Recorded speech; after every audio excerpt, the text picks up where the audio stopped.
नमस्कार। आकाशवाणी कटक आंचलिक संवाद पढ़ुछंती नीना साहू। मुख्य संवाद कृत्रिम बुद्धिमत्ता प्रभाव सम्मेलन अवसर में वेब क्रिएटर्स कर्नर को उद्घाटन कले केंद्र सूचना और प्रसारण मंत्री। विश्वर कल्याण पाई एक निरापद कृत्रिम बुद्धिमत्ता विकसित करने जरूरी बोली मत पोषण कले केंद्र शिक्षा मंत्री। चलित खरीफ धान संग्रह पाई 394 महिला स्वयं सहायक गोष्ठी एवं 2777 पैक्स और लैंप्स को दिया जाइछि दायित्व। गृह सूचना देले जोगाण मंत्री। एवं ओडिशा माध्यमिक शिक्षा परिषदर मैट्रिक परीक्षा आसंता काली ठारू हेब आरंभ। आज ठारू आरंभ हैला युक्त 2 परीक्षा। केंद्र सूचना प्रसारण मंत्री अश्विनी वैष्णव आज भारत कृत्रिम बुद्धिमत्ता प्रभाव सम्मेलनी 2026 अवसर में वेब क्रिएटर्स कर्नर को उद्घाटन करिसेंती। प्रदर्शनी को संपूर्ण क्रियाशील एवं व्यावहारिक नवसृजन कार्यक्षेत्र रूपे परिकल्पना करा जाइछि। वेब एक्स, वेब्स बजार एवं क्रिएट इन इंडिया भली चैलेंज मंत्रणालयर प्रमुख पदक्षेपर वेब क्रिएटर्स कर्नर रणनीतिक भावे प्रचार और प्रसार करिब।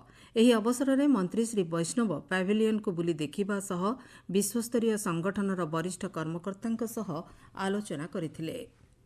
विश्वर कल्याण पाई एक निरापद कृत्रिम बुद्धिमत्ता विकसित करने जरूरी बोली केंद्र शिक्षा मंत्री धर्मेन्द्र प्रधान कहिसेंती। नुआदिल्ली ठारे भारत एवं फ्रांस मध्य उच्चस्तरीय एकाडेमी और वैज्ञानिक सम्मेलनी रसर शुभारंभ करी श्री प्रधान कहिसेंती उभय देशर विशिष्ट शिक्षाविद गवेषक और नवसृजनकारी मिलित सहयोग में कृत्रिम बुद्धिमत्ता को सर्वसाधारण निकट में पहुंचाइबा एवं सठिक उपयोगर आवश्यकता रही। अत्याधुनिक गवेषणा एवं नवसृजन माध्यम दीर्घकालीन समृद्धि स्थायी विकास सह विश्व शांति और स्थिरता बजाय रखिबा उभय देशर प्राथमिकतार रही। कार्यक्रम में विकास एवं विश्वर कल्याण पाई एक निरापद सुरक्षित नैतिक एवं विश्वासयोग्य एआई विकसित करने को उभय देश प्रतिबद्ध बोली मत प्रकाश पाइछि। राज्यर 18टी जिल्लार मोट 47,520 हेक्टर जमी रे जैविक चाष करा जाउछि बोली उपमुख्यमंत्री कनकवर्धन सिंहदेव गृहरे कहिसेंती। सदस्य सुधीर रंजन पाटजोशी एक प्रश्नर उत्तर में श्री सिंहदेव कहिसेंती परंपरागत कृषि योजना रे 6,500 हेक्टर, जातीय प्राकृतिक कृषि मिशन ने 24,150 हेक्टर, बलभद्र जैविक चाष मिशन अंतर्गत अमृत अन्न योजना रे 270 एवं जैविक चाषर प्रचार और प्रसार जरिया 16,600 हेक्टर जमी रे एही चाष करा जाउछि। चाषीक आय बढ़ाइबा पई जैविक उत्पादन गुड़िकर प्राथमिक प्रक्रियाकरण एवं मूल्ययुक्त करा जाउछि बोली उपमुख्यमंत्री कहिसेंती। चलित वर्ष धान संग्रह पई राज्य में मोट 394 महिला स्वयं सहायक गोष्ठी को दायित्व दिया जाइछि बोली खाद्य जोगाण और खाउटी कल्याण मंत्री कृष्णचंद्र पात्र गृहरे सूचना दैछंती। सदस्य टंकधर त्रिपाठी एक प्रश्नर उत्तर में मंत्री श्री पात्र कहिसेंती 2025-26 वर्ष में धान संग्रह पई 2,777 पैक्स और लैंप्स 7टी पाणी पंचायत को दायित्व प्रदान करा जाइछि। सेथि मध्यरु सर्वाधिक 133टी स्वयं सहायक गोष्ठी गंजाम जिले में रहिथिबा गृह को अवगत कराइछंती। ओडिशा बजार में निम्नमानर क्षीर विक्रय करा जाउछि बोली मत्स्य और प्राणी संपद मंत्री गोकुलानंद मल्लिक आज गृहरे सूचना दैछंती। एक प्रश्नर उत्तर में श्री मल्लिक कहिसेंती 2025 मसीह 22टी कंपनीर 88टी नमूना जांच करा जाइतिला। सेथि मध्यरु 80टी नमूना ठीक थिबा बेले 8टी नमूना निम्नमानर जणा पड़िथिला। प्रधानमंत्री नरेंद्र मोदी आसंता रविवार पूर्वाह्न 11टा समय आकाशवाणी मन की बात कार्यक्रम में देशवासी भाव विनिमय करेंगे। यह मन की बात 131 संस्करण हेब। कार्यक्रम आकाशवाणी और दूरदर्शन समस्त केन्द्र, आकाशवाणी संवाद वेबसाइट और news on AIR mobile app रे उपलब्ध हेब। आपण माने आंचलिक संवाद शुणुछंती आकाशवाणी कटक केन्द्ररू। ओडिशा माध्यमिक शिक्षा परिषद बीएसई पक्षरु आसंता काली ठारू 2026 वर्ष पई मैट्रिक परीक्षा आरंभ हेब। एथिलागी प्रस्तुति शेष पर्याय रे पहुंची। फेब्रुआरी 10 तारिख में विभिन्न नोडाल केन्द्र गुड़ी को प्रश्नपत्र पठा जाइछि। चलित वर्ष 5,61,979 जन छात्र छात्री परीक्षा देवाई फर्म पूरण करिसेंति। परीक्षा लगी 3,082 परीक्षा केन्द्र करा जायछि। 332 नोडाल सेंटर रे प्रश्नपत्र कड़ा सुरक्षा बलय मध्य रखा जायछि। प्रतिटी परीक्षा केन्द्र रे सीसीटीवी व्यवस्था मध्य करा जायछि। परीक्षा को सुचारू रूपे परिचालना करिबा पई माध्यमिक शिक्षा परिषद ठारे स्वतंत्र कंट्रोल रूम खोला जायछि। एही कंट्रोल रूम परीक्षा चलिथिबा बेले कृत्रिम बुद्धिमत्ता बा एआई कैमेरा माध्यम समस्त प्रकार जांच करिबो बोली माध्यमिक शिक्षा परिषद सभापति श्रीकांत तराई सूचना दैछंती। उच्च माध्यमिक शिक्षा परिषद सीएचएसई द्वारा परिचालित युक्त 2 कला विज्ञान वाणिज्य और धंदामूलक शिक्षा वार्षिक परीक्षा आज आरंभ होईछि। चलित थर 1358 परीक्षा केन्द्र और 7टी सब सेंटर रे परीक्षा परिचालना करा जायछि। आसंता मास 28 तारिख रे परीक्षा शेष हेब। आधुनिक ज्ञानकौशलर उपयोग और निर्माणर गुणवत्ता को गुरुत्व दे विकसित ओडिशा गठन लक्ष्य पूरण हो पारिबो बोली आईन और पूर्त मंत्री पृथ्वीराज हरिचंदन कहिसेंति।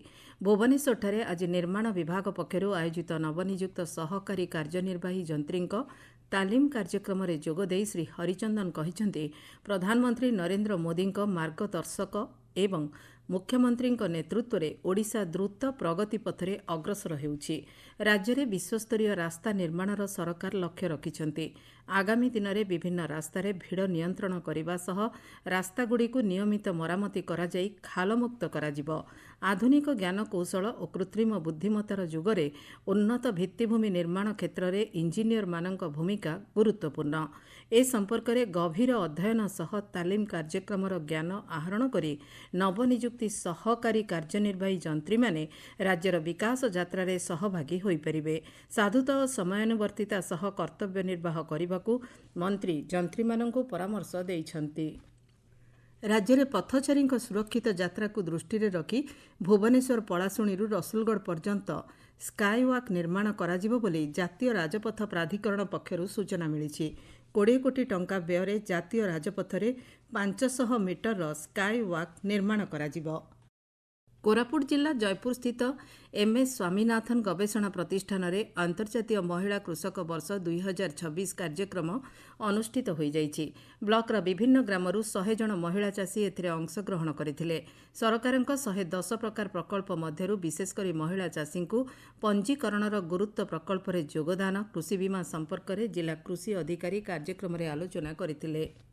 केन्द्रापड़ा जिला संस्कृति भवन ठारे जिलास्तरीय आशा गाँ कल्याण समिति जन आरोग्य समिति एवं महिला आरोग्य समिति सम्मेलनी अनुष्ठित हो जाइछि। जिलापाल रघुराम आर मुख्य अतिथि भाव जोगदे 2025-26 विभिन्न क्षेत्र में पारदर्शिता अर्जन करिथिबा महिला माननकु संबर्धित करथिले।